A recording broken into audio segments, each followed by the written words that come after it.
नमस्कार। तो हमने पहली वीडियो में पार्ट 1 में सूरदास जी के जीवन परिचय से परिचित हुए थे और भ्रमर गीत का पहला पद को पढ़ा था।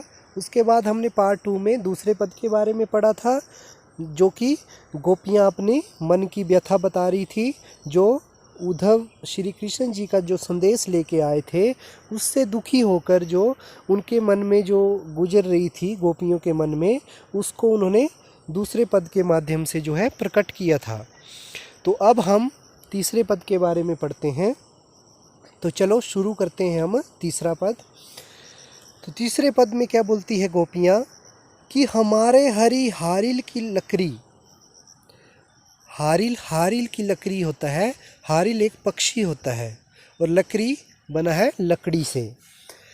तो हमारो हरी हारिल की लकड़ी, हारिल की लकड़ी होता है, हारिल एक पक्षी होता है जो कि अपने पंजे में जो है लकड़ी, एक लकड़ी को लेके रखता है और उस लकड़ी को जो है कभी नहीं छोड़ता। वो सोचता है कि मैं इस लकड़ी को अगर छोड़ूंगा तो वो क्या है, मर जाएगा। तो वो होता है हारिल की लकड़ी। तो गोपियाँ क्या बोल रही है कि हमारे हरी हारिल की लकड़ी, कि हमारे जो श्री कृष्ण हैं वो कैसे हैं, हारिल की लकड़ी के समान हैं। अर्थात जिस प्रकार हारिल पक्षी अपने पंजे से उस लकड़ी को नहीं छोड़ता क्योंकि उसको मरने का डर होता है, उसी प्रकार जो है हम अपने श्री कृष्ण को नहीं छोड़ सकते। अर्थात श्री कृष्ण हमारे लिए कैसे हैं, हारिल की लकड़ी के समान है। मन क्रम बचन नंद नंदन उर, यह दृढ़ करी पकड़ी। मन क्रम बचन नंद नंदन उर होता है हृदय, यह दृढ़ होता है मजबूत, करी करती है पकड़ी का मतलब होता है, पकड़ना।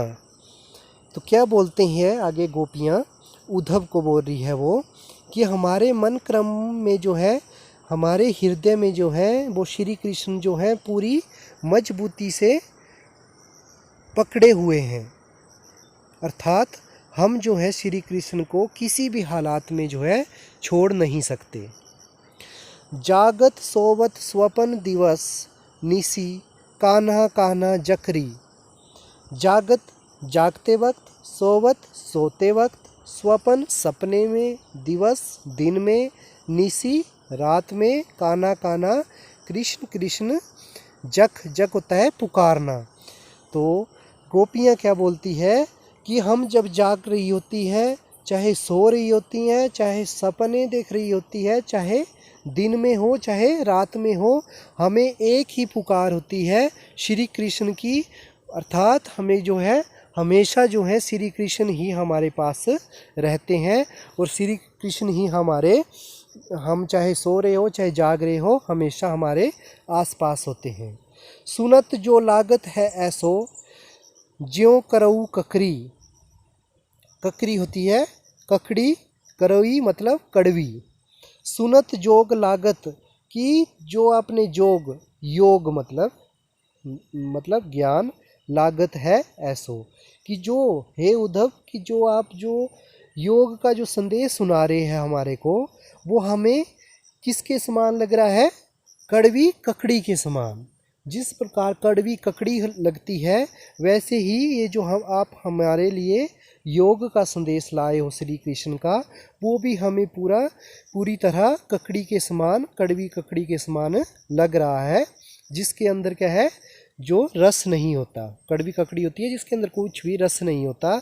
तो क्या बोल रही है गोपियाँ उद्धव से कि जो सुनत जोग लागत है ऐसो, ज्यों करऊ ककड़ी, कि हे उद्धव, जो आप योग का जो संदेश लाए हो वो हमारे लिए ककड़ी के समान है, कड़वी ककड़ी के समान है, बहुत ही कड़वा लग रहा है।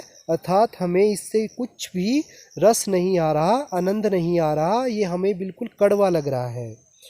सू तो व्याधि हमको ले आए, सू की ये व्याधि होती है रोग, हमको हमारे को ले आए।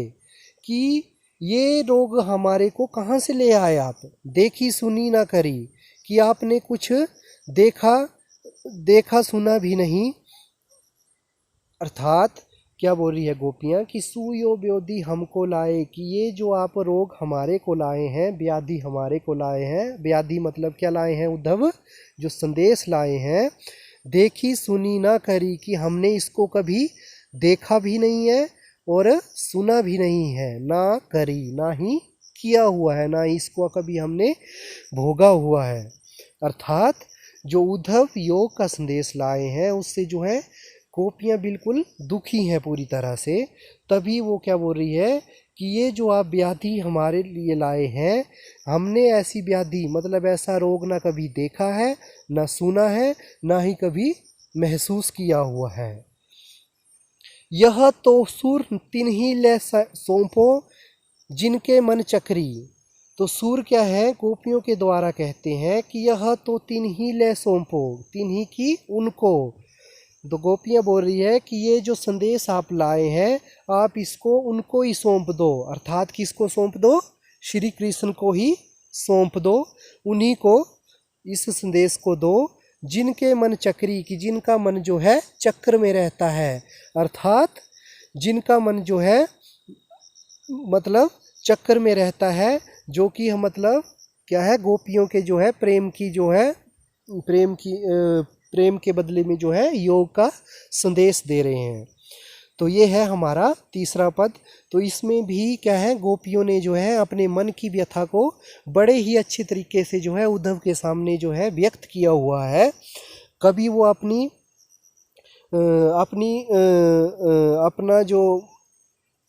कभी वो अपनी हारिल की लकड़ी से अपना कंपैरिजन कर रही है, तो कभी वो कड़वी ककड़ी से अपना कंपैरिजन कर रही है, कि उनकी हालत जो है, जो उद्धव संदेश लाए हैं उससे दुखी होकर जो है उनके मन की जो व्यथा है उसको इस पद में जो है उन्होंने प्रकट किया हुआ है कि जी उनकी हालत उस संदेश को पढ़ के क्या हो रही है।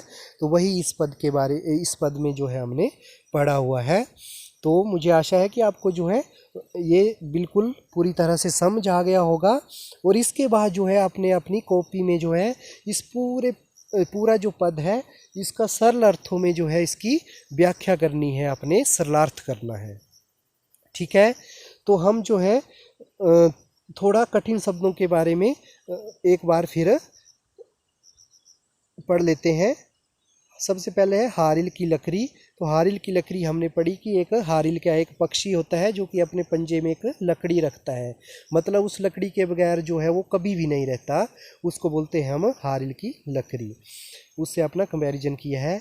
उसके बाद आता है उर। उर का मतलब होता है हृदय, दृढ़ होता है मजबूत। फिर आता है आपका निशी। निशी होती है रात।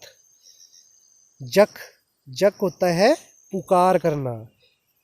फिर आती है हमारी करवी ककरी, कड़वी ककड़ी। व्याधि। व्याधि का मतलब होता है रोग। और चक्री। चक्री का मतलब चक्र। तो आप जो है कठिन शब्दों के अर्थ अपनी कॉपी में लिख लें और सरलार्थ भी लिख लें। और इसी के साथ हमारा तीसरा पद भी आज ख़त्म होता है और अगली वीडियो में हम चौथे पद के बारे में पढ़ेंगे। तब तक के लिए जय हिंद, जय भारत।